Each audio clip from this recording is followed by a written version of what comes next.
Brian Barnett is just a regular guy. He's not a doctor. He has no legal license in any field of mental or emotional health. Brian Barnett merely shares the insights he's gained from his personal experiences for anybody who may choose to use such information as he or she personally chooses, while accepting full responsibility for his or her own individual thoughts, feelings, behaviors, and actions. Brian Barnett assumes no responsibility whatsoever for anybody's individual choice to expose himself or herself to any information that Brian Barnett shares. And by listening to this program, you're acknowledging that you, and only you, are responsible for your own thoughts, feelings, and actions. Do you hear that?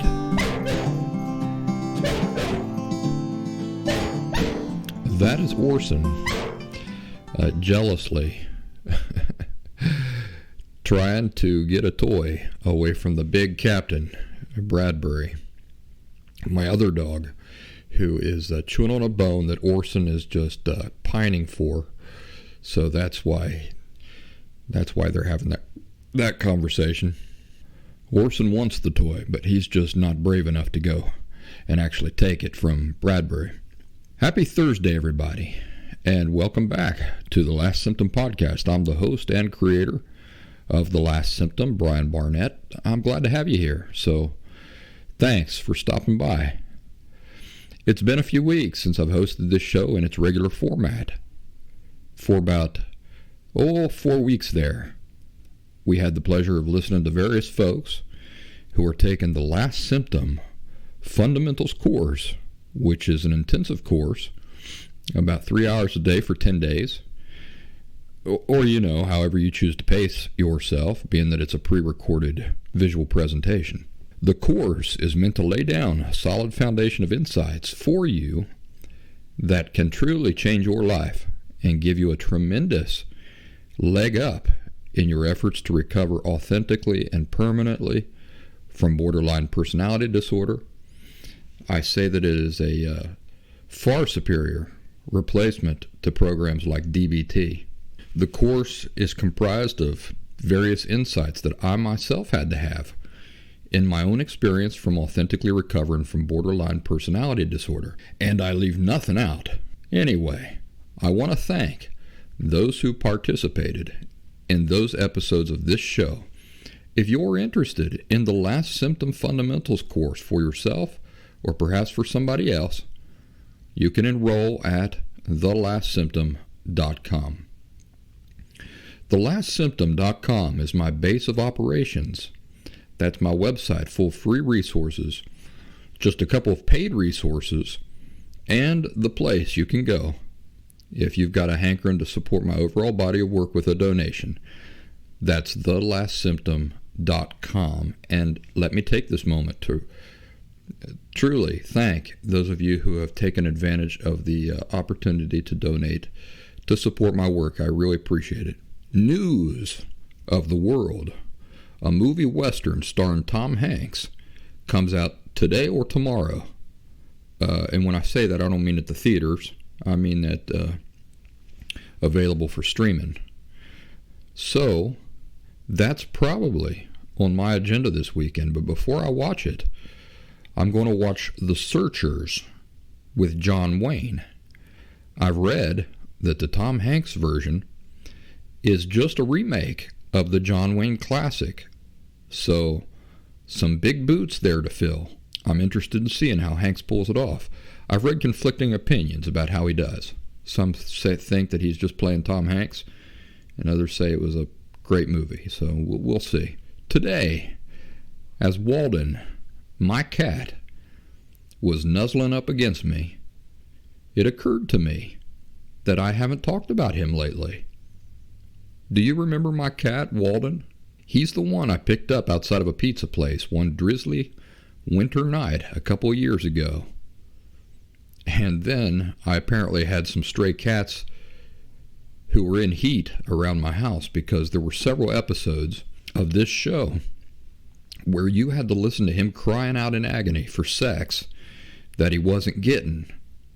If you'll remember, I had an appointment to get him fixed back in those days, and it took weeks for them to see him and do the work on him.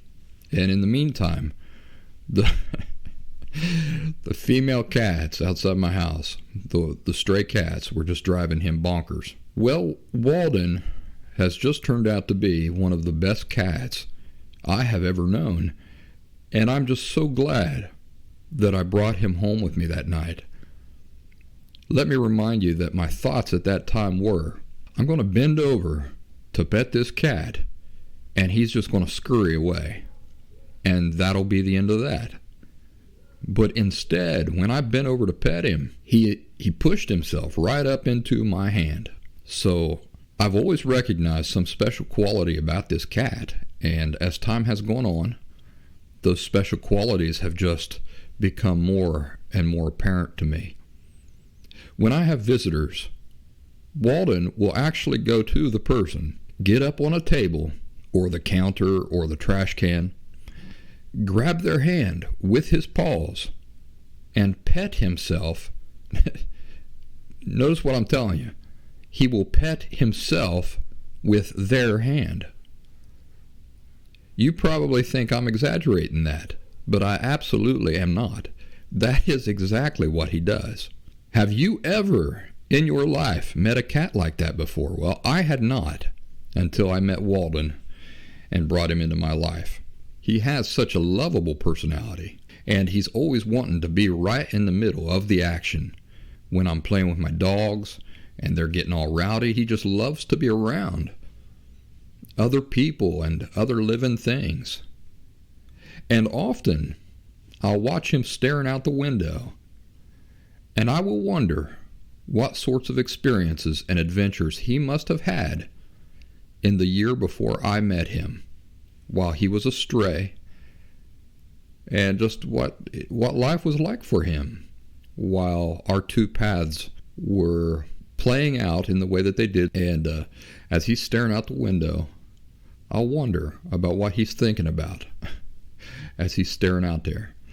One thing I never told you folks is that in one of the episodes of this show back then, when you could hear Walden crying out in the background for sex, I was laughing on one of those shows about the predicament that the poor boy was in, having no outlet for his urges, and I made a comment about him wanting to get out there and chase some of those pussies. Well, you wouldn't believe the supposedly grown, mature adults who wrote to me complaining that I used the word pussy, even though I was talking about pussy cats. I'll tell you, some people are just walking around looking for reasons to be offended, aren't they? Well, I didn't make up the name pussycats. So those people who are so upset that pussy exists in the name of this particular animal need to take it up with, I don't know who, God, Webster's Dictionary. How about this? Anybody else but me. So anyway, Walden is doing really well, and I love him to death. I just felt like he deserved some much overdue love and attention here on the show. Today, we're going to talk about the things that you should never say to somebody with borderline personality disorder. And as a person who authentically recovered from borderline personality disorder over the course of about 7 years, give or take, after a major crisis caused me to first recognize that I had a disorder, and then to do the work to understand the disorder inside and out, in the interest of ridding myself of it permanently, I'm particularly qualified to answer this question, even over many of the book-smart intellectuals that will be more than happy to discuss this subject with you.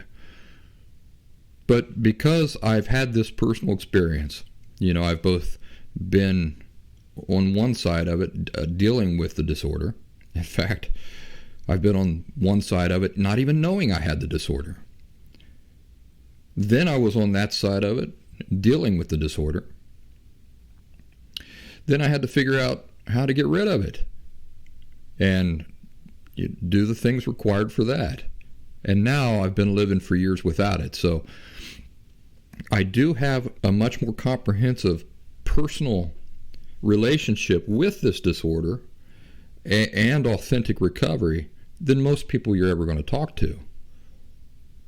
So this is going to be an interesting discussion because this ain't going to go the way many people are expecting. Here are the things you should never, ever say to a person with borderline personality disorder.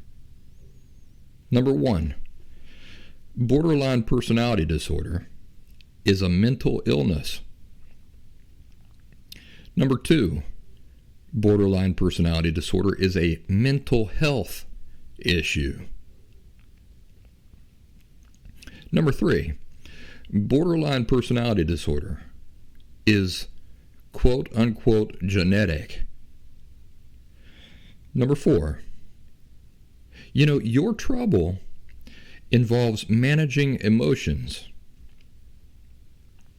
Number 5, what you need to do is learn coping strategies. Yeah, coping strategies.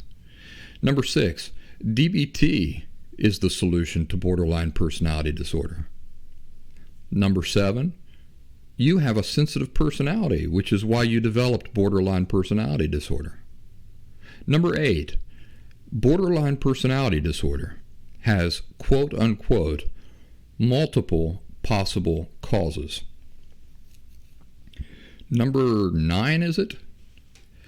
Your parents seem to be emotionally healthy, and I'm sure they did the best they could. Number 10, the term triggers in any conversation at all, as if triggers are a real thing. They aren't. People are self-contained machines, and we ourselves generate our own feelings within ourselves. There is no such thing as external forces being able to generate your feelings and behaviors for you. And number 11, think about the benefits of having borderline personality disorder, like your amazing empathy, right? Or your great artistic skill. So there it is. There's the short list of things you should never to say to somebody with borderline personality disorder. The reason you should never say any of these things to people with borderline personality disorder is because all of that, everything in that list, is bullshit. They are lies that prevent people from ever freeing themselves from the disorder authentically. Now, before I back up these claims with brief explanations, did anything about this list particularly stand out to you? How about the fact that all of these things are what the psychological professional community as a group tells people with borderline personality disorder every day, and has been telling them every day for years? That's right. The psychological professional community as a group. Now notice I'm not attacking every single member of that group, but as a group, the professional community is not a friend. They have proven not to be friends of people with borderline personality disorder. These faux intellectual charlatans, and a lot of people balk at this, but I'm telling you the truth. This is the reality. These charlatans build gruesome amounts of wealth off the backs of people who are truly suffering and often can't really afford the prices that they're asked to pay. But the sufferers are desperate, and so they pay it, don't they? But then these experts seem to feel no embarrassment whatsoever in flaunting this tainted wealth by living in large homes, driving around in luxury SUVs, going on extravagant vacations, hobnobbing with society's elite, selling books, building great followers on Quora and YouTube, and enjoying recognition. while not having authentically helped a single person. Now notice that it's not the charging a fair wage for honest work that I take issue with. The issue is that the work is not honest. The information they provide is not accurate, and perhaps the most egregious thing is that the information, this misinformation that they provide people, does more than just not help. It, in fact, actively works against people's efforts to get better. So, what do these people provide their clients in return for the thousands of dollars that they receive from those in search of answers? Well, they provide them an enormous, never-ending misinformation campaign. Great loads of bullshit that, again, actively prevent suffering people from ever escaping enslavement to a disorder that is entirely fixable. To top it all off, when I provide accurate corrections to all of this bullshit through my work here with the Last Symptom, so that people might be exposed to the truth and have an opportunity to genuinely get better and enjoy happier, healthier lives, do you suppose the professional community happily makes adjustments to correct these falsehoods? Some do, but most do not. A great many of these experts, I use air quotes for that, these experts in emotional health, instead lash out at me in anger. They call into question my intentions, and they cling even harder to their misinformation. And their followers also do the same, and even accuse me of being the one who is angry. Now, here's the irony in this. The people who are keeping them from getting healthy, their clients jump to defend, and will get really angry and lash out at me because I dare say something that could help them. Well, I'm not angry. You see, stating truths plainly without softening is not proof that somebody is angry. And the ability to mind read other people's intentions is not a real thing. Healthy people know this. Only unhealthy people live in a way where they believe that they can truly read the thoughts and intentions and motivations of another person. So the experts who lash out at me, those in the professional community who lash out at me, it's just so mind-boggling that these are people sitting down with you and teaching you how to be emotionally healthy, supposedly.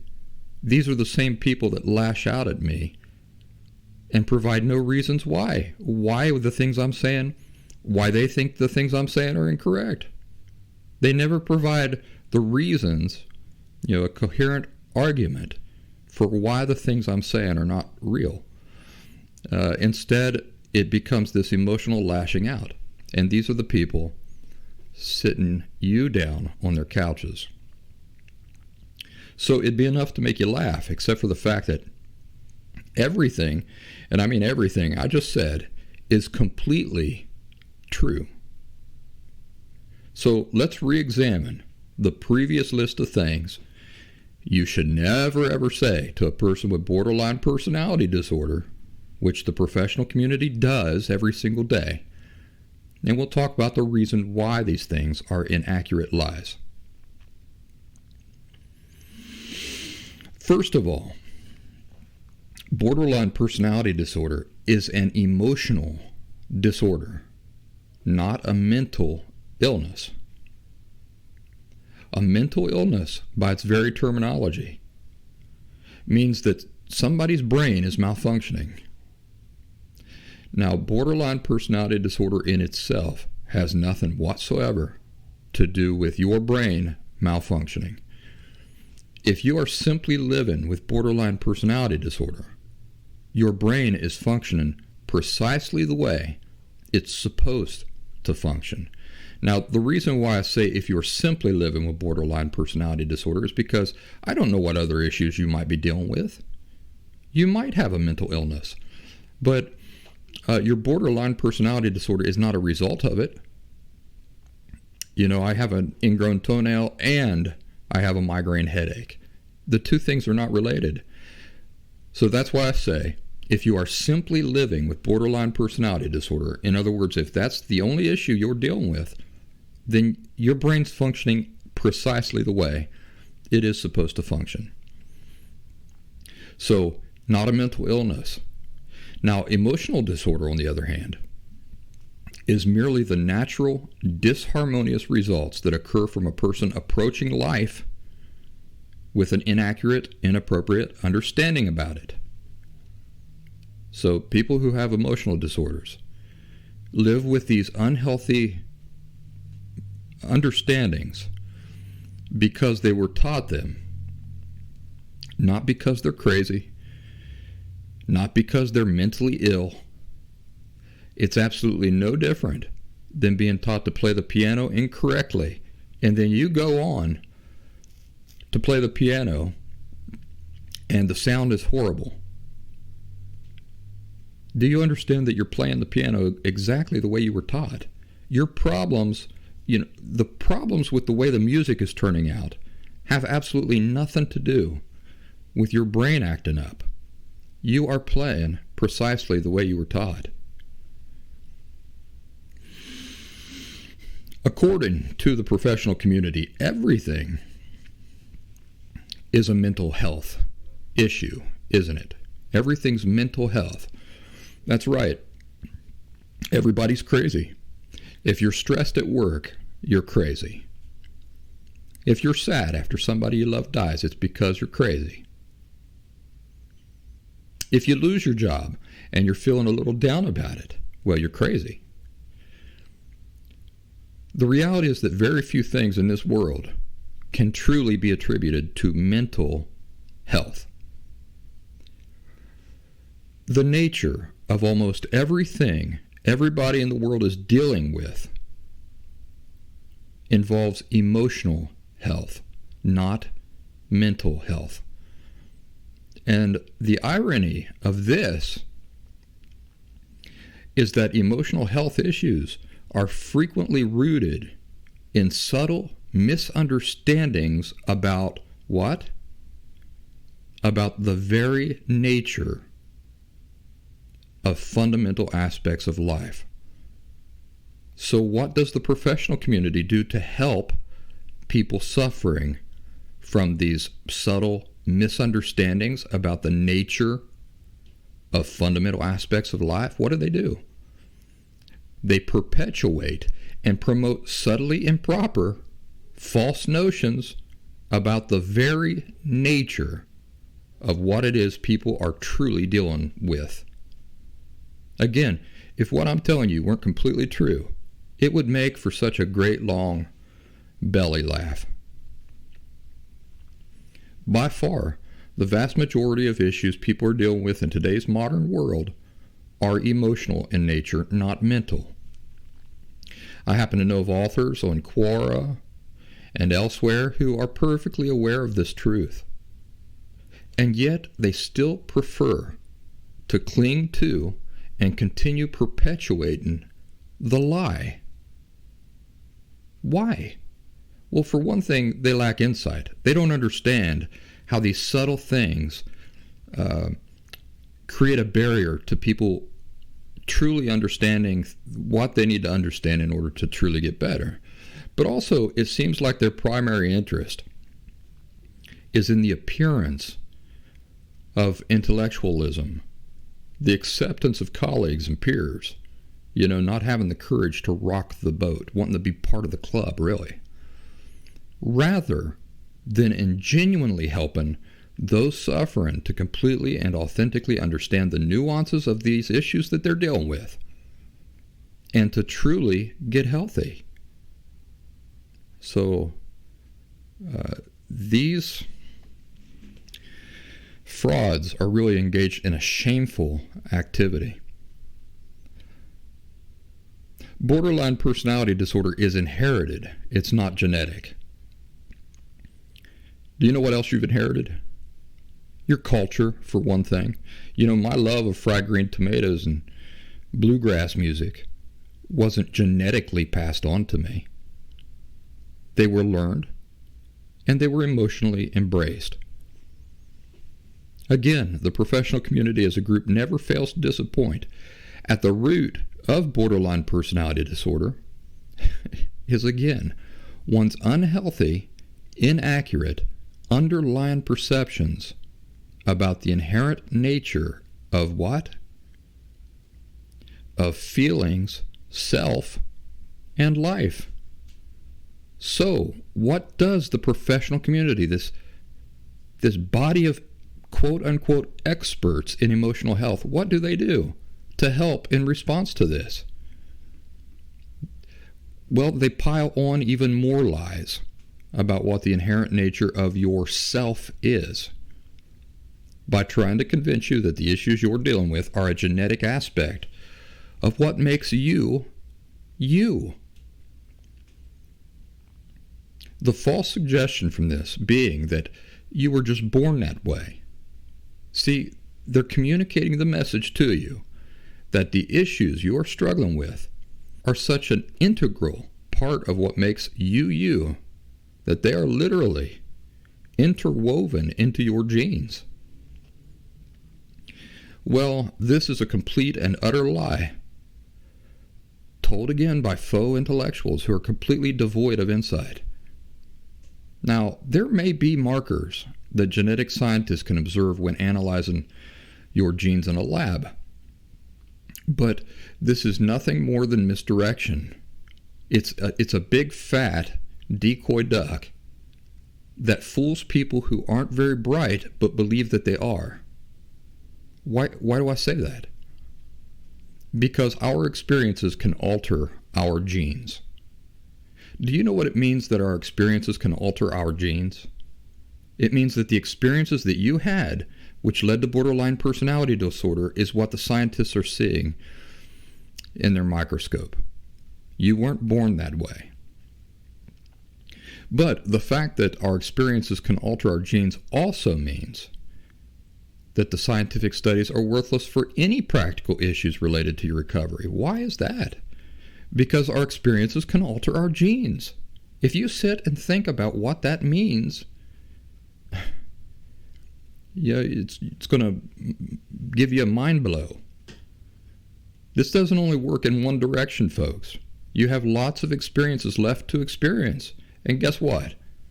You are in total control over the decisions you want to make and the direction you want to steer your life in. Whatever your genes have to say is completely irrelevant. The only people talking about genes in this context are those who are truly, utterly devoid of real intelligence or insight. You talk about missing the forest for all of the trees.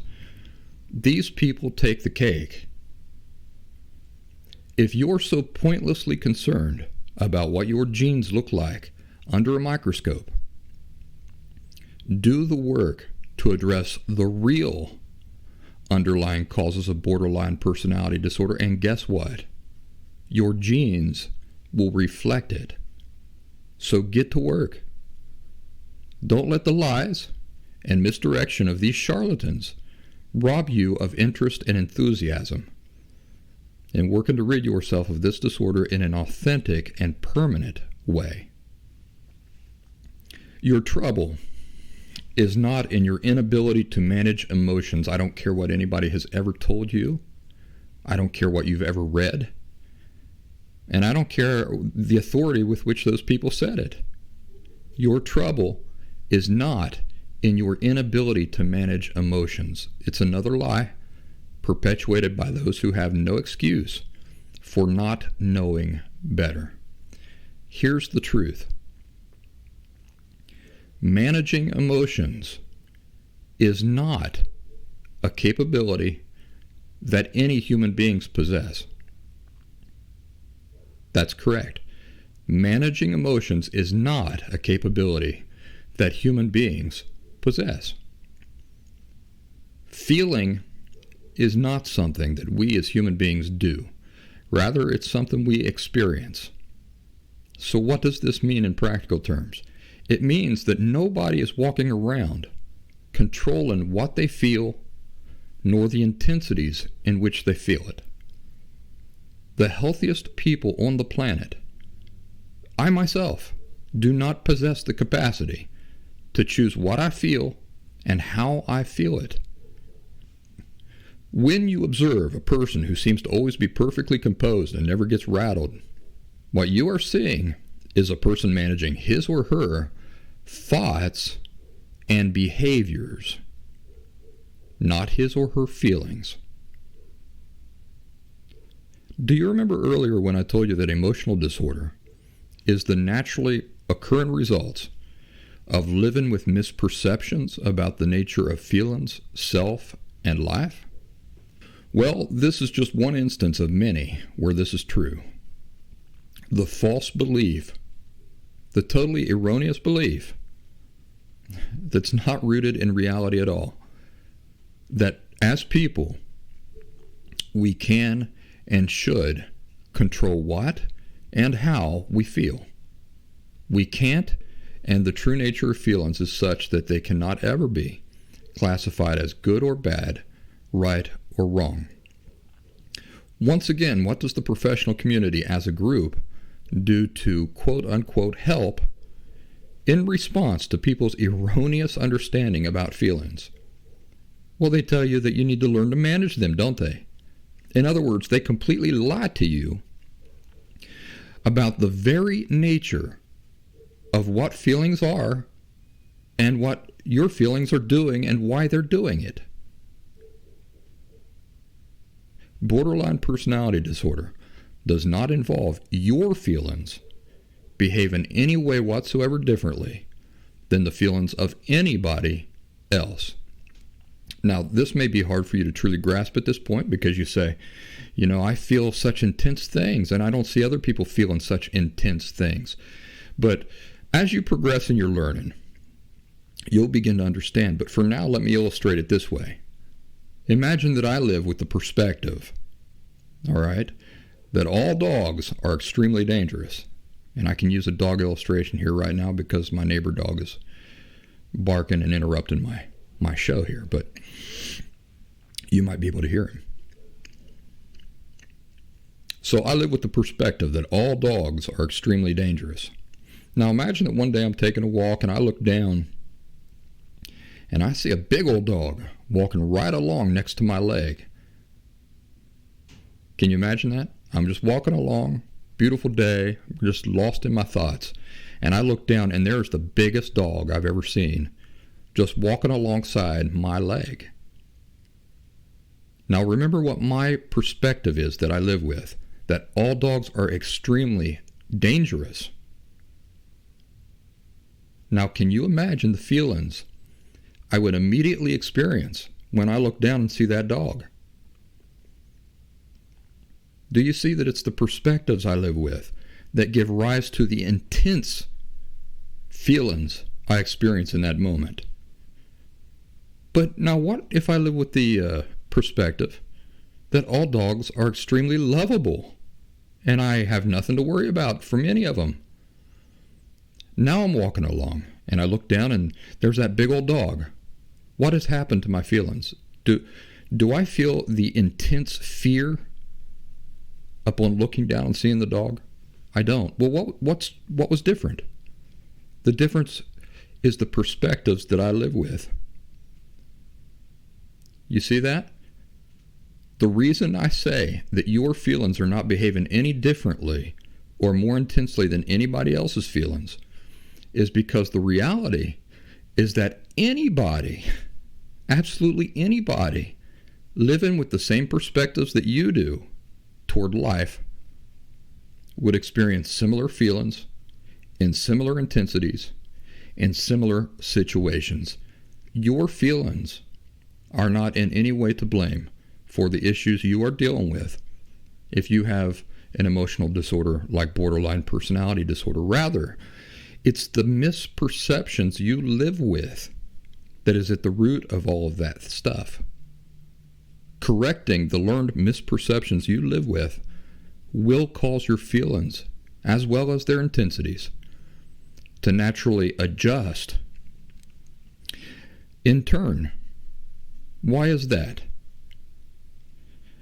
It's because you will naturally interpret different experiences and circumstances differently. Borderline personality disorder is entirely curable. Do you know what one of the greatest things working against your recovery is? It's the misinformation and lies of people in elevated, trusted positions of authority and esteem. The psychological professional community.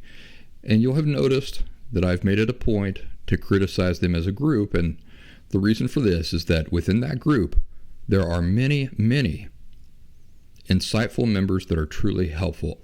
I myself have members of the professional community to thank for the early insights that I achieved that brought me to authentic recovery eventually. You know, I had to do a lot of my work, and I had to continue building off of those insights. But yeah, in the beginning, I have a couple of very insightful members of the professional community to thank for that.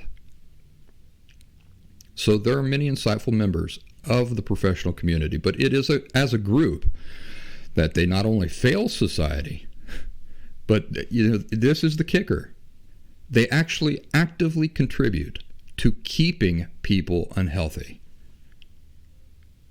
When the professional community suggests that you learn coping skills, do you know what that means?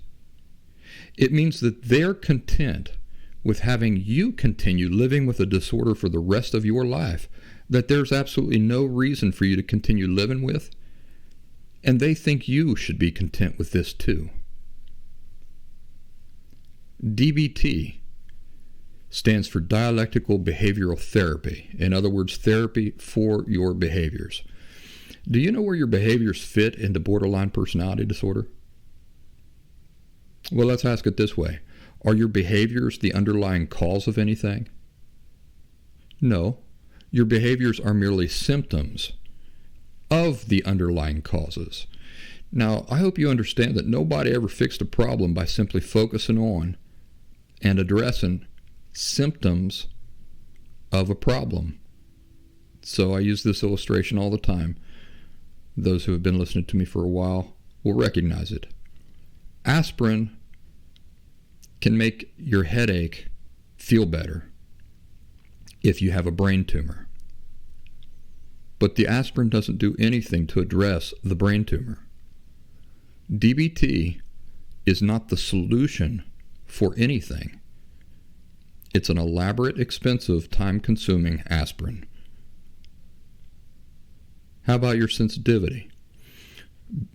Do you understand that being sensitive isn't something people aren't supposed to be? And do you also understand that having a sensitive personality doesn't suddenly mean that your parents' emotional neglect and abuse wasn't abuse? Or that their abuse was somehow less unacceptable? Your sensitivity is not to blame for your borderline personality disorder because it's not something you weren't supposed to be. Borderline personality disorder does not have multiple possible causes. There's one cause for it, and this cause is true for every single person with the disorder. One's failure to recognize this in their own case is evidence of what? It's just evidence of their failure to recognize it. That's all. The reason the professional community likes to make the claim that there are multiple possible causes is because they lack any true insight on the subject, and they don't want to back themselves into a corner. You see, if you throw out 10 explanations for a thing, and later it's shown that one of those 10 explanations was accurate, and the other 9 explanations were bullshit, you weren't ever technically wrong, were you? the multiple possible causes claim is merely more evidence of strategic incompetence. How about your parents? Did they do the best they could? They did not. But your parents did what they did, but they did not do the best they could have done. If they had done the best they could have done, you wouldn't be living with an emotional disorder right now. You know, if you hired me as a carpenter to build a house for you, and the house I end up building is so disorganized and shoddy that it's leaning heavily to one side and it ends up collapsing 3 days after you move in, you don't shrug your shoulders and say, well, he did the best he could have done. The reality is that the reasons for my ignorance as a carpenter are irrelevant. In fact, every possible explanation for why I didn't do better is irrelevant. You know why? Because I could have done better if I had only cared more. And the reality is that I was responsible for doing better. That's what you were paying me for. If there were things I didn't understand about building houses when I accepted that job, it was my responsibility to go out and do some research, ask for help, whatever it takes to build you the house you're paying for properly. I simply had to care more. If you're living with an emotional disorder, your parents didn't do the best they could have done. How about the concept of triggers? Boy, that's a popular one, ain't it? I hear people all the time talking about triggers. Oh, that triggered me. That triggered me. Oh, that's a trigger for me. Where do they learn this? They learn it from the professional community. The professional community embraces and perpetuates this lie. But triggers are bullshit. There's no such thing as triggers. That is to say, external things that have power to generate the feelings and thoughts inside of you, and ultimately your behaviors. So, what's really happening then? What's really happening is that you yourself are generating your own feelings and thoughts within yourself, and you yourself are making choices to behave the way you do. This is the truth about the nature of what it is you are really experiencing. So the false concepts of triggers that the professional community promotes is a flat-out lie, and as long as you continue to believe these charlatans and to believe that external things can be responsible for generating the feelings you feel, the thoughts you think, and the behaviors you act out, guess what? You will continue being a slave to your environment. What's the secret to being able to take the driver's seat instead? Recognizing that you yourself are generating those feelings, that you're generating your own thoughts, that you're choosing your behaviors. Then you become powerful. You regain control. Emotional disorder, such as borderline personality disorder, doesn't grant people anything positive like empathy superpowers or artistic skill. If you have artistic skill, that's you. That's a credit to you, not to the borderline personality disorder. Emotional disorder only contributes negatively to one's life, never positively. Borderline personality disorder makes things like authentic empathy impossible. And if a person rebels at that thought, it simply means they don't understand the very nature of what borderline personality disorder is, the root causes of what it is. It makes authentic love impossible. Now, those who angrily and reflexively lash out at me when I tell them this do so out of ignorance and denial. They believe things like empathy and love are feelings. Well, they're not just feelings. I'm sorry you were taught that, but you were taught incorrectly. In other words, what you feel, just what you feel, is not what determines if you truly are experiencing genuine love or genuine empathy. Empathy and love are qualities, and as such, they have to meet concrete qualifications and conditions. Honesty, is a quality, and it don't matter one iota how honest I feel. If I am not meeting the concrete qualifications and conditions that honesty inherently requires in order to be applied to me, or to, for me to be described that way. Furthermore, empathy is a quality that all healthy people naturally experience. Do you understand that? If you're healthy, you have the ability to empathize. The two things are inseparable. So it's simply a naturally occurring result of being healthy. So is it possible then, or even rational, to believe that you could take this natural quality that emotional health requires, and that all people are meant to experience and do experience when they're healthy, but then turn around and say, well, there's this select group of unhealthy people who are in this elite class of being empaths? No, there is no such thing as empaths in the real world.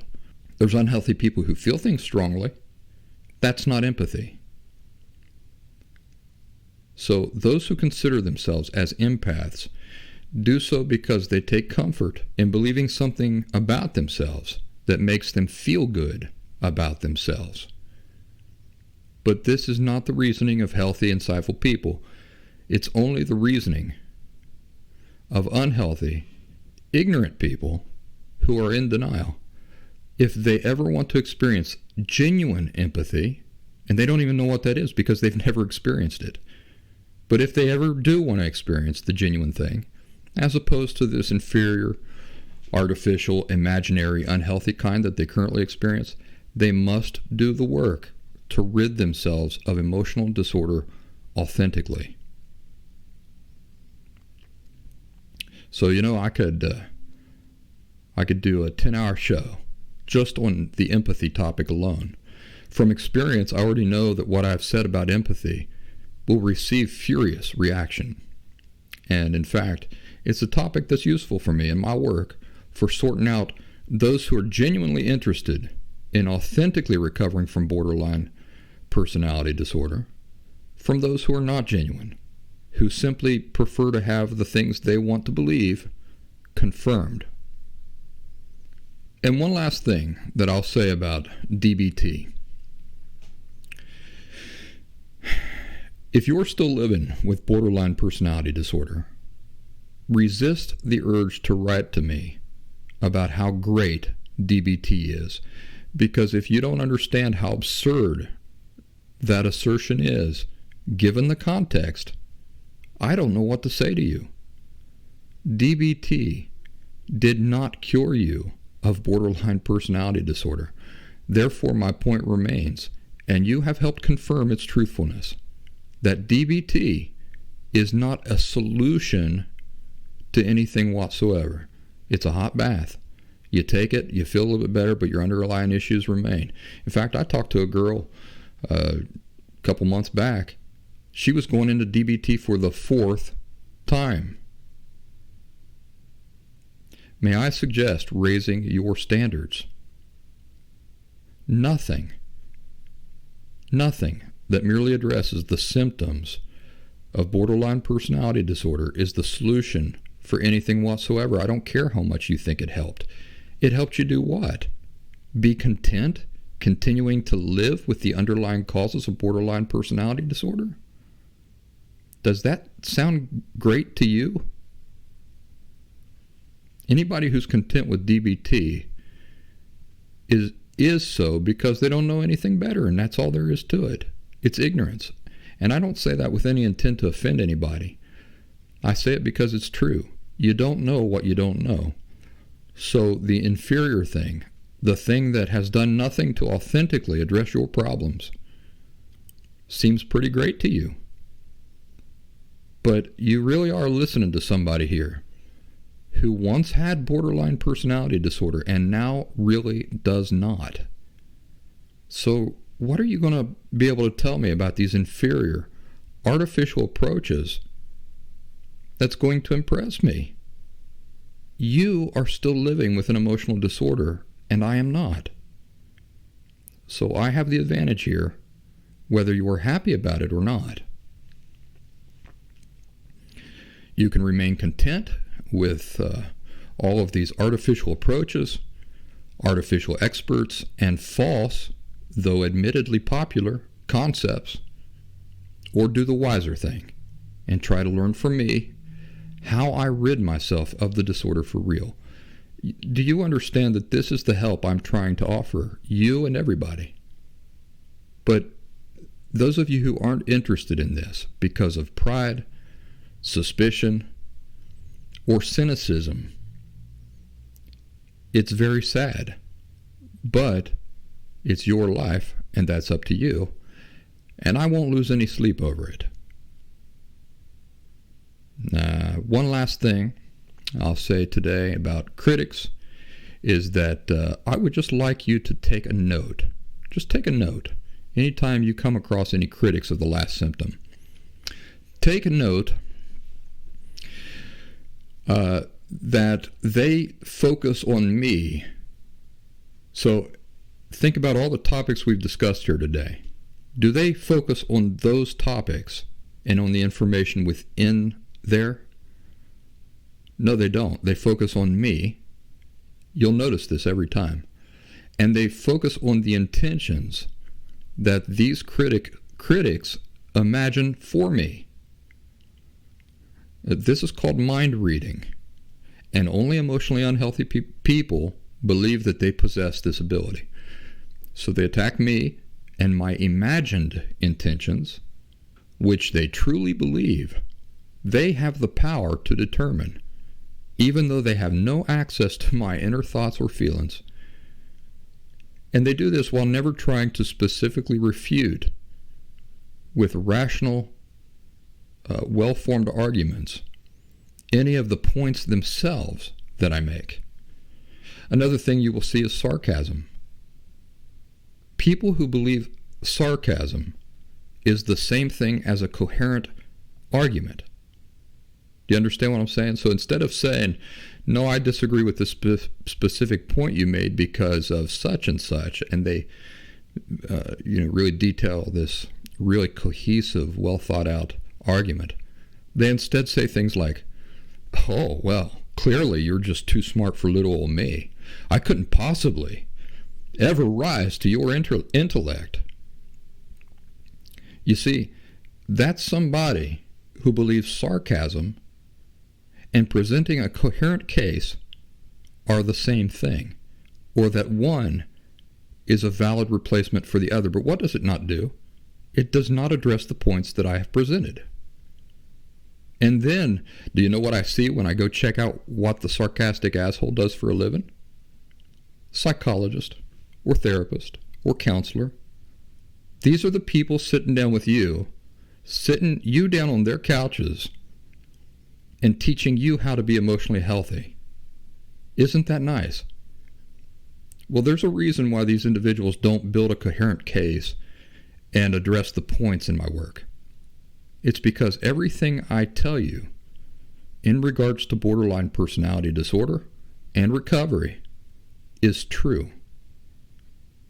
And they have no valid arguments for disagreeing with it. It's all emotional reflex. Sort of obvious, ain't it? Once you see it, you can't unsee it. Folks, that's the show for this week. We've got some really good stuff coming up in the weeks to come, so keep coming back.